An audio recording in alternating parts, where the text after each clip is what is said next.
Welcome to our second hour of Smart Men's Business here on Smart 24 TV and of course your business television.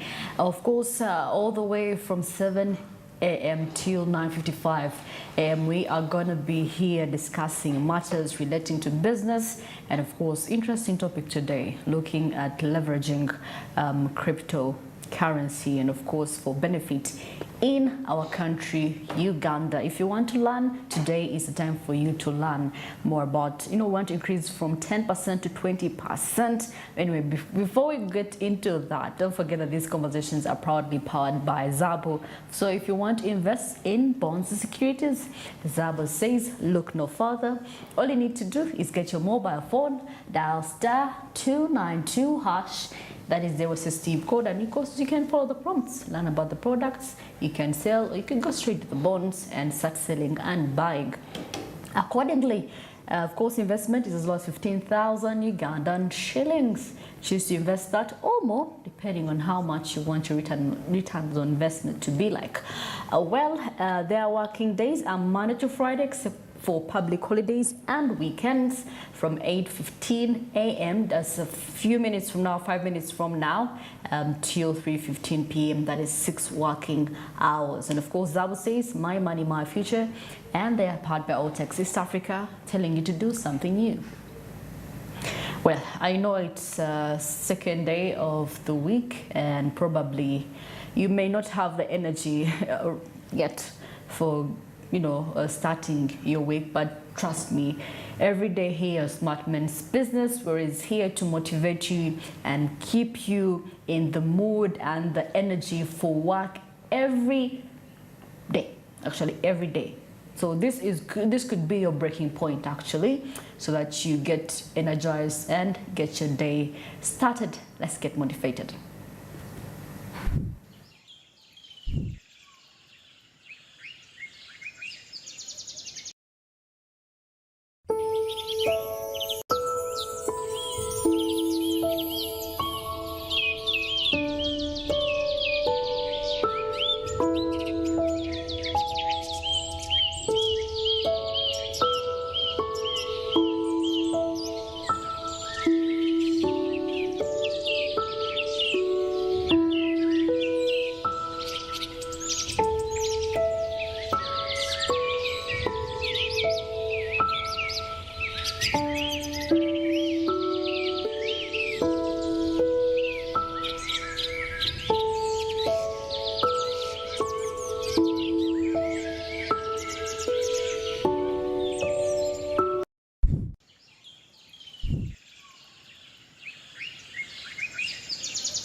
Well, if you're an entrepreneur, all you need to know is that the best way to predict the future is you creating it yourself. So there's no one that is going to create the future for you. These things of like, oh, God is in the future is waiting for me. No. Today determines tomorrow, and tomorrow is the future. So what you do today will determine how tomorrow is going to turn out to be like. So if you're an entrepreneur, you have to set long-term goals.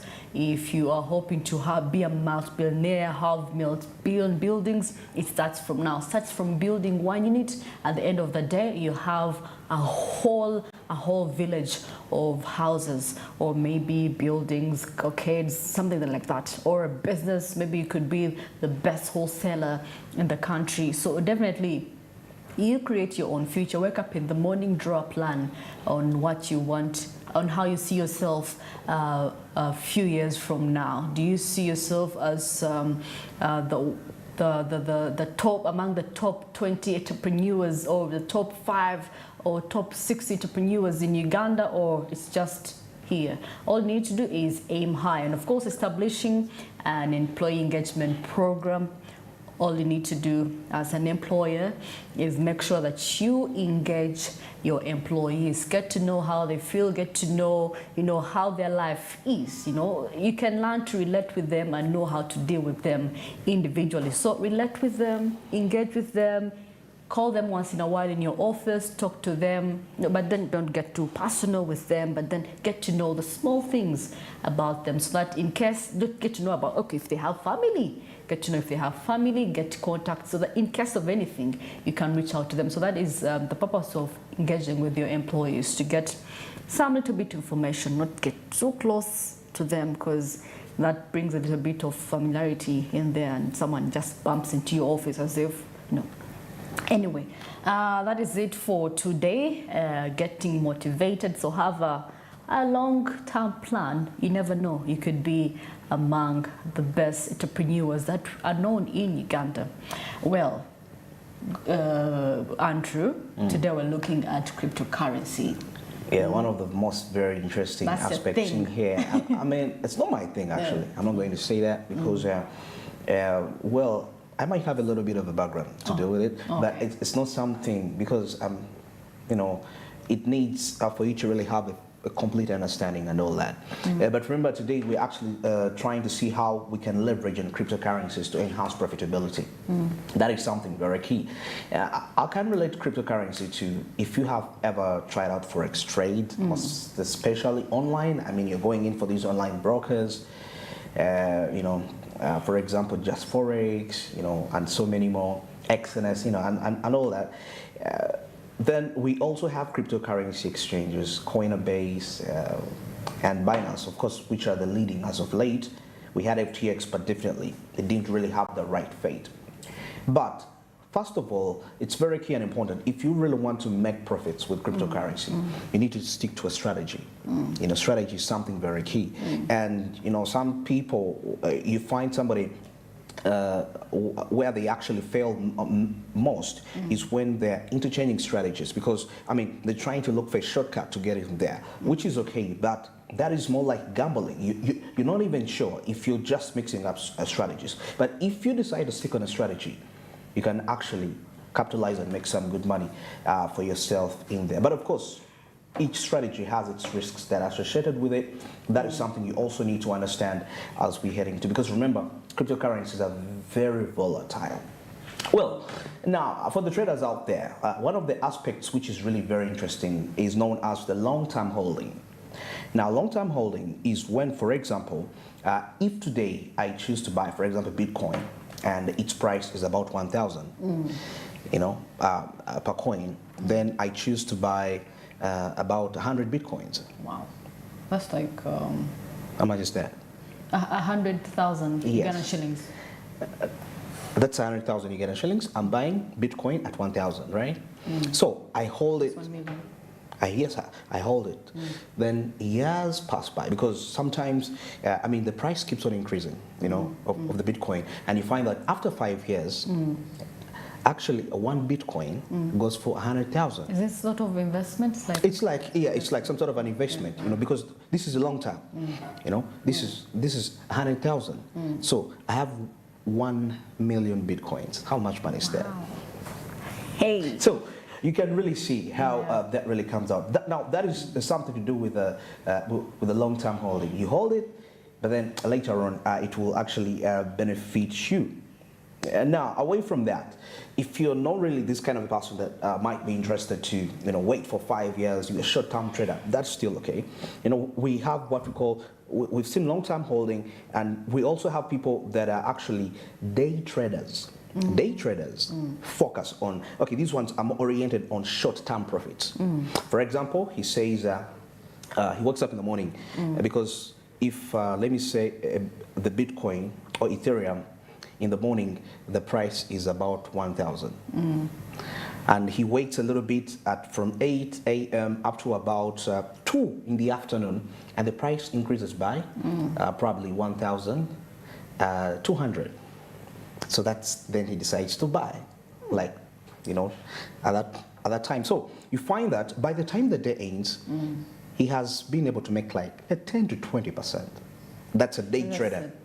Yeah, I mean, yes. So they have made that. So literally, the profit they have made in a day is about 20,000 Ugandan shillings. That's not bad. That's not bad. That's for a day trader. And you. I think those are great. The day traders are scared of the risk, of risk, yeah. Long term. Yeah, long term. You see, long term has issues. Like we saw. Because you're dealing with volatility. It's very volatile. But however, you stand higher chances because let me tell you something. You see, when we come to these aspects, we deal in bullish trends and bearish trends. A bullish trend is an upward trend. A bearish trend is a downward trend. So what if in that short time period, actually the trend is down for 3 days? So you see the disadvantage of a day trader. Me, a long-term trader, I may not feel that.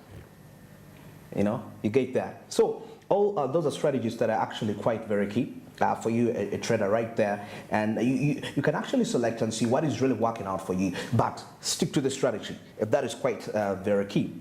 Now, we also have what we call swing traders who really do this stuff.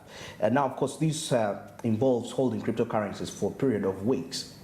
These are actually targeted dealers, whereby if the price of cryptocurrency, if the price of a cryptocurrency right now is 1,000 per coin, for them, what they target is that I'll only sell once the price reaches 1,200 and probably 1,500. So they target a period of time. It could be monthly, weekly, but it's not a long term. Those are swing traders. So, and those ones also make money out of that. We've seen, some people that make that, and they really they make their money. But now, finally, the most interesting aspect in here is the yield farming. Now, this strategy involves lending cryptocurrency to liquidity pools in order to earn an interest. Now, with liquidity pools, they can probably say they're giving an interest of about 20%. That is annually. You decide to actually invest your crypto in there, and you sit and wait for the entire year, and you get your profitability. But that is depending on how the markets really go in that way. Though the disadvantage I've really seen with these pools, they face, there is a high degree of hacking. The pool can be hacked, and you actually make losses just like that. So those are quite some key aspects that some people really need to look into. Well, when we talk about hacking of these liquidity pools, one example of a yield farming hack event that happened at the Poly network here, which occurred on the 10th of August, where the attack exploited the vulnerability that is in the Poly network cross-chain bridge to steal over $600 million of cryptocurrencies. Now, the hack affected quite a number of different liquidity pools that is on that very Poly network, and men lost their funds just like that. So that is something that is quite very key and important for you to really get to, to understand that there is quite a high degree of being hacked. But anyway, away from that, bringing the point back to Uganda, of course, we have cryptocurrency exchanges, because now when it comes back to the regulation, because I remember in 2017, the Bank of Uganda actually came out and it was saying it doesn't recognize cryptocurrencies. Yeah, that's what I was going to say. I mean, you risk. It's a risk, like I said. You don't have to report to anyone. Oh my goodness! In case something happens. In case of something, that's on you. Very true. But that changed in 2022, where the Bank of Uganda actually, according to reports here, the Bank of Uganda set new guidelines for financial institutions on how to deal with cryptocurrencies. And we see that the guidelines state that the financial institutions are actually not allowed to trade in cryptocurrencies to offer related services. However, they can actually allow their customers to hold cryptocurrencies in their wallets. And over time, actually, we've had cryptocurrency wallets that are being launched in Uganda over time. And one example of a crypto exchange that launched in Uganda is actually Yellow Card. Yes, the Yellow Card, which is a peer-to-peer cryptocurrency exchange that allows buyers to buy and sell Bitcoin, and other related currencies. So we have quite a number of them. According to my report here, we see there's Trust Wallet, there is Exodus. I mean, these are all just what we call crypto wallets. Exodus, actually. Sure. Absolutely. So you see, we are really in track. I mean, in relation to that. So, yeah. So you can see which direction the country is actually taking when it comes to cryptocurrencies. Because with time, you never know what it's going to be. We shall be exchanging in crypto, and all those related aspects. Though the only disadvantages come in terms of volatility and scams at the same time. You have to be very careful. There are quite a number of scams and hacks. Scams and hacks, and they're most especially for those that are using liquidity pools. You are investing your money and you're waiting for a 20% interest towards the end of the year. You should be absolutely very careful. Of course, we've seen the different strategies. I don't know what really works for you. Day traders, long-term holding. There is yield. Yield farming, and so many of those perspectives. So, yeah, what strategy is the best? I may not really give you an opinion. It's up to you, but due to the volatility issues, you're a little bit safer when you actually go by the long-term holding. You're a little bit safer. Well, that is it for this discussion. Of course, leveraging on cryptocurrencies to enhance profitability. And this is Smart Meets Business. We definitely bring you these factors and, we break down those matters. I'm Andrew Barija here with Marcy Katime. But of course, still to remind you that all these amazing conversations on the show are proudly brought to you by Zabu, which is a platform from Altix. And this just made your trading experience much more easy and friendly. And for you to be a part of it, it's quite very simple. You just dial *292#, which is the USSD code. And this will avail you with options where you can be in position to actually buy government bonds and securities for a fee of just 15,000 Ugandan shillings. Now the market's opened at 8:15 a.m. and they'll be running all the way to 3:15 p.m. That is East African time. And this is effective Monday up to Friday. Apart from the weekends and the public holidays when this market's going to be accessed. But of course, that's not the big deal. At least you have the rest of the days to capitalize and make money on something which I believe is quite key and important when it comes to your financial growth and development. So Zabu made this a reality for you. You got to be a part of this, and that's why it boldly, clearly tells you that it's your money, it's your future. And Altix East Africa too tells you that, well, you got to do something new for yourself. It is 2023. Well, for now, we'll take a short break. And of course, when we return, we shall be delving into business, entertainment, and sports at the same time. Stick around.